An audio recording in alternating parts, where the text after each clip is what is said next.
Este video es una continuación de la explicación de la profecía del capítulo 7 del libro de Daniel. Le recomendamos ver el video de las 4 bestias de Daniel capítulo 7 para poder entender mejor esta profecía. Este video no será tan simple, pero en aras de revelar las verdades proféticas e históricas he querido cubrir muchos aspectos, aunque otros quedarán fuera. Espero explicar estos otros asuntos restantes en otros videos. La cuarta bestia del sueño de Daniel representaba al imperio romano, y a la caída del imperio, este quedaría dividido en 10 reinos representados por los 10 cuernos que tenía la bestia. Como explicábamos anteriormente, estos reinos eran los reinos que existían en el antiguo territorio del imperio romano en el momento de la caída del imperio romano de Occidente, en el año 476 después de Cristo. Estos reinos eran el imperio bizantino en Grecia, Asia Menor y Palestina, el reino vándalo en el norte de África, el reino suevo en el noreste de España, el reino visigodo en España, el reino franco-saliano en el norte de Galia y Germania, el reino de los alamanes en Germania, el reino burgundio en el norte de Italia, el reino de Odoacro, que se le llamó también el reino de Italia, el reino de los ostrogodos, que estaba en el este del Báltico, y el 10º reino podría ser en Britania, ya sea que la extensa región subromana tuviera un reino unido o el pequeño reino sajón de Kent.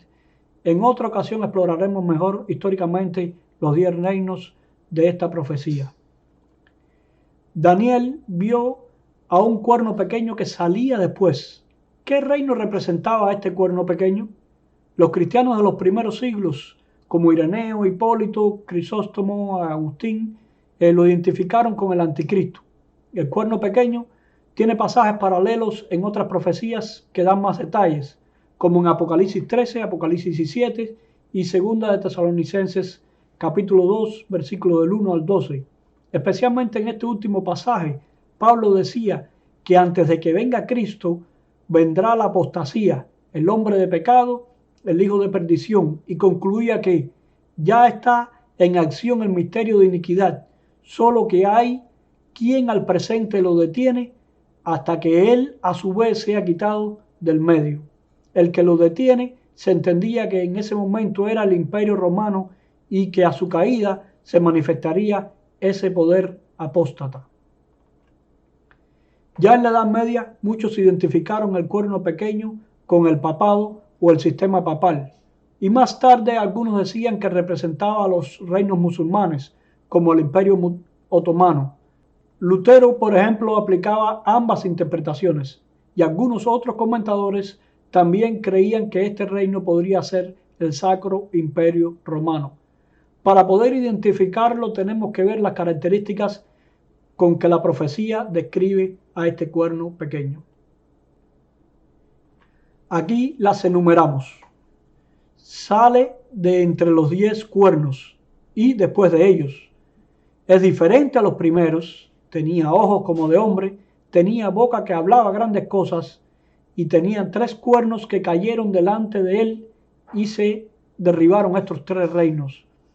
Creció y parecía más grande que sus compañeros.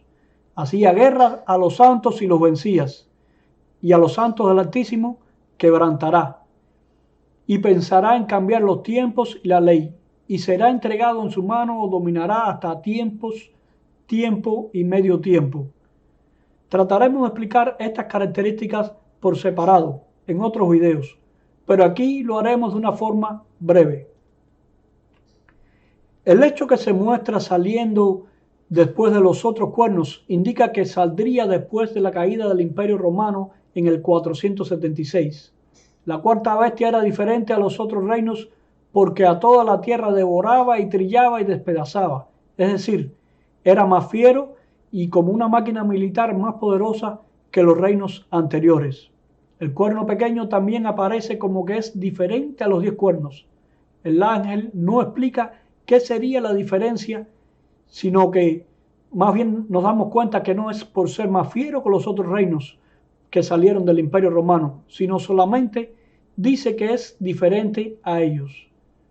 Como entre los 10 cuernos habían algunos con gran fuerza militar como el reino de los francos y el reino de los bizantinos, este cuerno diferente no sería por su fuerza militar, pues ya existían otros con fuerza militar, sino que sería por su influencia política lo que lo haría superior a los demás, pues se dice que parecería más grande que los demás.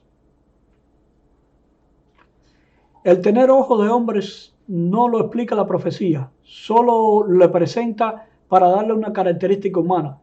La boca que habla grandes cosas, en el versículo 25 se compara con hablar palabras contra el Altísimo, es decir, hablaría palabras contra Dios.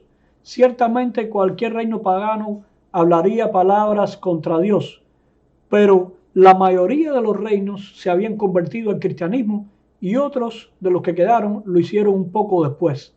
Como vimos anteriormente en 2 Tesalonicenses capítulo 2, lo describe como un poder apóstata o que abandona la fe cristiana o que introduce falsas enseñanzas.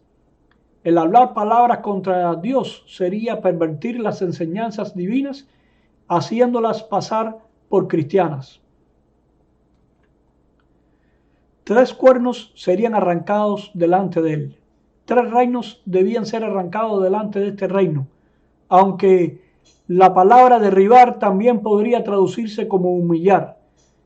De los 10 primeros reinos, el primero en caer fue el reino de Odoacro en Italia. El rey ostrogodo Teodórico el Grande invadió Italia y destronó a Odoacro en el año 493. Es de notar que ambos de estos reyes eran arrianos. Los arrianos eran cristianos que creían que Jesús fue creado y estaban en contraposición con los católicos, aunque el reino de Odoacro y el de los ostrogodos toleraban el catolicismo en Italia, limitaban el poder de los obispos romanos y en ocasiones ellos escogían a los mismos obispos. El segundo reino en caer fue el reino de los alamanes, que fue conquistado por Clodoveo I, rey de los francos, en el año 496. El tercer reino fue el de los vándalos, conquistados por el imperio bizantino en el año 534. También en ese mismo año, el reino burgundio fue conquistado e incorporado al reino franco, aunque más tarde, cuando el reino franco fue dividido, una de estas divisiones fue el reino, o se le llamó el reino burgundio. El reino ostrogodo en Italia fue también conquistado por el imperio romano de Oriente. Después de haber derrotado a los vándalos, el general Belisario desembarcó en Italia en el 535 y comenzó la reconquista. La guerra gótica terminó en el año 554 con la destrucción de los ostrogodos. En total, hemos visto que de los 10 primeros reinos, cayeron 5 en los primeros 100 años después de la caída del Imperio Romano. Y al final solamente el reino franco es el que de alguna forma ha permanecido hasta hoy en día, conocido como el Estado de Francia. Entre los primeros en caer, 3 cayeron delante del cuerno pequeño. Algunos han identificado a estos 3 reinos como el reino de Odoacro, el de los vándalos y el de los ostrogodos, pero esto merece un estudio más detenido. La profecía también dice que haría guerra contra los santos y los vencería. Durante mucho tiempo los cristianos fueron perseguidos por el Imperio Romano pagano. Esto había terminado en el año 313 con la conversión del emperador Constantino al cristianismo. Pero después de la caída del imperio surgió otro tipo de persecución. Los reyes de Europa persiguieron a los cristianos no católicos acusándolos de herejes. Esto lo hacían por mandato del papado y de sus agentes por todo el continente. La persecución llegó a su clímax cuando se creó la conocida Santa Inquisición, que se extendió sus tentáculos aún hasta las Américas. Como este cuerno surge después de la caída del Imperio Romano, esta persecución de los santos concuerda mejor con la persecución a los llamados herejes durante la Edad Media. Este poder pensaría en cambiar los tiempos y la ley. El lenguaje de este texto es igual al que aparece en el capítulo 2, el versículo 21, que dice que Dios muda o cambia los tiempos y quita y pone reyes. Es decir, el cambiar los tiempos es tener el poder de cambiar la historia, de quitar y poner reyes. En la Edad Media, el único que tenía el poder para deponer a los reyes era el Papa, como en el caso de los emperadores Enrique IV, Federico II, el rey Pedro III, Felipe IV, Luis XII, entre otros de los que fueron depuestos por los papas.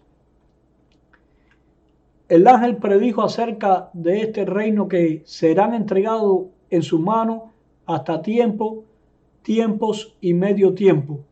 El entregar a los santos en las manos de este cuerno es que estarían bajo su poder por este tiempo. Vea también Daniel capítulo 1, versículo 1, para una comparación cómo Joacim fue entregado en las manos de Nabucodonosor. Al finalizar este tiempo, el poder le sería quitado a este reino. ¿Cuánto tiempo duraría este poder? La expresión tiempo y medio tiempo representa 3 años y medio, como lo traduce la Nueva Versión Internacional. Pasajes paralelos en Apocalipsis 12, 6 y 14 mencionan el mismo periodo de dos formas. Lo mencionan como 1260 días y en otra ocasión dicen que es un tiempo, tiempos y medio tiempo, o es decir, 3 años y medio. Notemos que en la profecía todos los meses tienen 30 días. Es decir, si tenemos 30 días por 12 meses, por 3 años y medio, eso nos darían 1260 días, como se comparan en Apocalipsis capítulo 12. Como vimos en el video de las 70 semanas de Daniel capítulo 9, los días proféticos son años, así que este poder duraría 1260 años. Algunos aducen de que este periodo representa a 3 años y medio literales y en el fin del tiempo. Pero esto saltaría el hilo de la historia y de la profecía y de los reinos que aparecen en ella. Y además sería un poco caprichoso que en Daniel capítulo 9 los días representan a años, mientras que en Daniel capítulo 7 los días proféticos representan a días literales.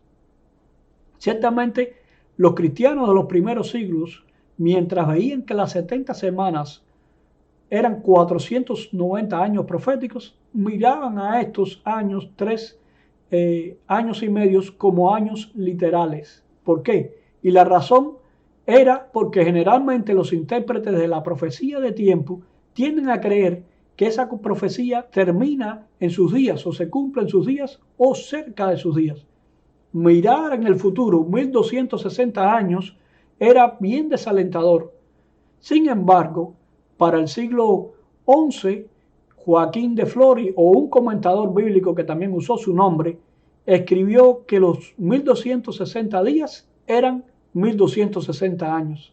Obviamente, el punto de partida daba una fecha pronto a cumplirse. Así que después de esto, muchos han puesto fechas de partidas que daban el fin del mundo cerca de sus épocas, y algunos fueron inclusive un poco más allá en el futuro. Entre las fechas de partida estaban las siguientes. Por ejemplo, el año 410, que ocurrió el saqueo de Roma por los godos, y se decía que a partir de este año el dominio nacional de Roma había terminado. Esto nos llevaría hasta el año 1670.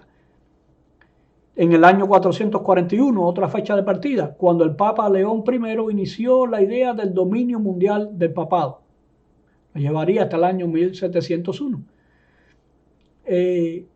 Por otros decían en el año 533, cuando Justiniano I dio un edicto nombrando al obispo de Roma como cabeza de la Iglesia mundial. Si se calculaba los 1260 días, nos llevaría hasta el año 1793. Otra fecha, 536, cuando Roma fue liberada de los ostrogodos.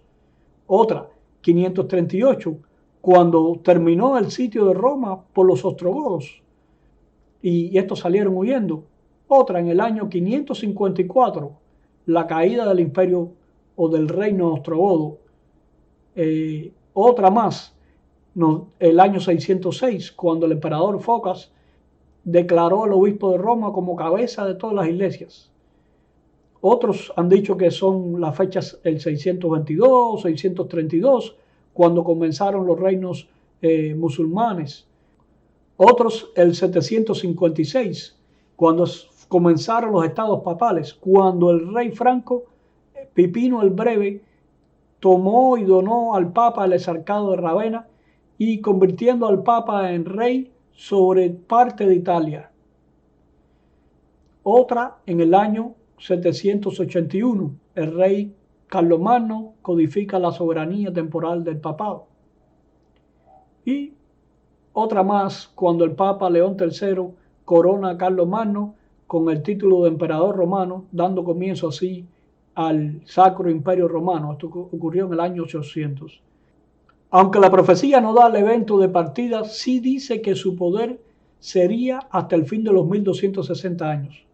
Podemos ver de estas fechas aquí que la terminación de algunas de estas fechas no tiene ninguna relevancia histórica o que tengan que ver con la caída de este poder. Esto quiere decir que las fechas de comienzo no son válidas. En otra ocasión exploraremos los pros y los contras de las otras interpretaciones, pero ahora seguiremos la línea de interpretación de los reformadores, que es el cuerno pequeño representa al poder papal. Un reino diferente a los demás, un reino político y religioso, y salido del mismo corazón del Imperio Romano, de Roma. Indudablemente es difícil interpretar a otro poder con estas características descritas por la profecía. Sabemos que los estados papales y el poder temporal del Papa terminaron completamente en el año 1870, cuando el gobierno de unificación italiana le arrebató los territorios al Papa y nombró a Roma como la capital del nuevo Estado. Aunque unos 70 años antes el poder temporal del papado se había empezado a desmoronar. En 1796 el ejército francés, bajo el mando del general Berthier, invadió los estados papales y en 1798 tomó a Roma y llevó prisionero al Papa Pío VI. El Papa murió en prisión y en el 1800 otro Papa fue electo y a este se le devolvieron los territorios papales. En el 1809 Napoleón nuevamente le arrebató los estados al Papa, pero en el 1814, después de la abdicación de Napoleón, le fueron restituidos estos estados.